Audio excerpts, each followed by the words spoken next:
This morning on After 8, we want to talk about student loans. In Washington, legislators are beginning debate on reorganization of the Higher Education Act.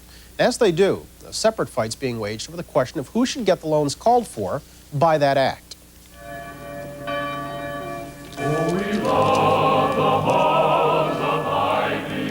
For years, Congress has helped needy students get through college with a Higher Education Act, an act that, in theory, was intended to keep America globally competitive in science, math, and technology.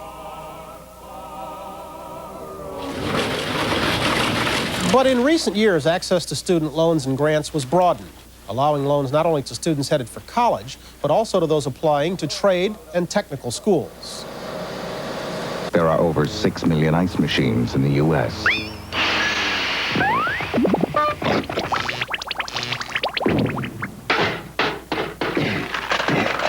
And no one trains you to fix them like Triangle Tech. Now, since every dollar drawn by a trade school student leaves one less dollar for those seeking higher education, their inclusion in the loan pool doesn't sit well with people like Robert Bottoms. He's president of DePauw University. You've spoken out against this, and people have called you elitist. Why should a young man or woman headed for college be in line first ahead of one headed for trade school? Well, Brian, we're not really talked about which person should have preference over the other. What we have been concerned about is there's a definite pool of money appropriated by the government. The students going to trade schools have been getting a larger and larger share of that pool, and that does disadvantage our students. Who's getting hurt by it? Primarily students who need loan money to be able to afford their college education. They're not getting an education at all. Well, they're not getting the kind of fiscal support that they need to come to schools. Stephen Blair might differ with this. He is president of the National Association of Trade and Technical Schools. Mr. Blair, good morning. Good morning. Let me give you the equation. Last year there were 2 million more trade school students with loans than there were college students with loans. Is that how it should be? The loans are really designed to serve the people in this country who need an education and need education beyond high school. The loans are really designed to serve the most needy people of this country.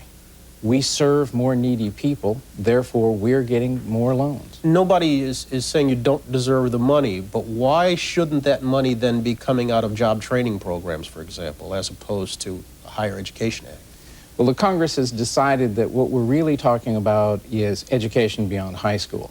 To make a distinction between job training or non-job training is inappropriate, singularly because if you go, for example, to a four-year university to become an engineer, a physicist, a lawyer, a journalist, that's for job training also. Mm-hmm.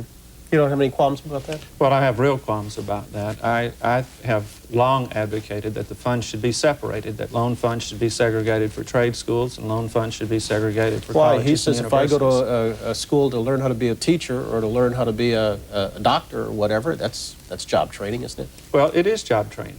And we are not in any way arguing that trade schools or for-profit schools should not have access to some loan monies. But what is happening in the way college students are being hurt is not only are fewer dollars available for college students, but with the high default rates in the for-profit or the trade school sector, the public is beginning to think that college students don't pay their loans back. At an institution like DePauw, for instance, our default rate is 0.5%.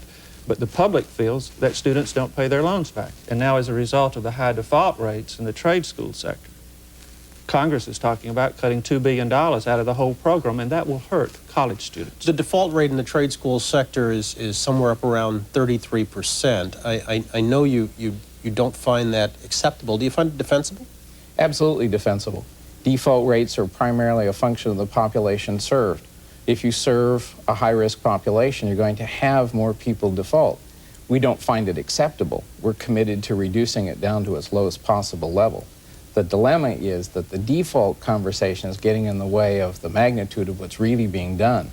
Trade schools, in fact, produce 1/2 of all entry-level people entering the workforce each year with a skill. But trade schools are also, in fairness, training an awful lot of people for jobs that aren't out there. I mean, I hate to give you a bunch more figures. I mean, last year we spent $153 million to train 43,000 travel agents. In California, we've got 50,000 cosmetologists who can't find work. I mean, so there is an excess, and many of these places are just loan factories. What we're trying to do, and we have supported a piece of legislation making sure that people know of those who start, how many finish, and of those who finish, how many get placed in the jobs for which they are trained.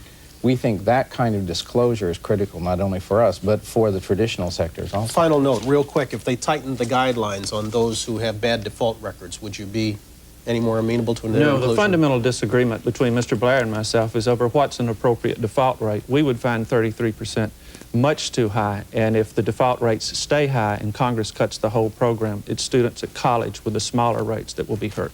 This battle will intensify. Gentlemen, thank you. Thank you. We're back after a break. This is Today on NBC.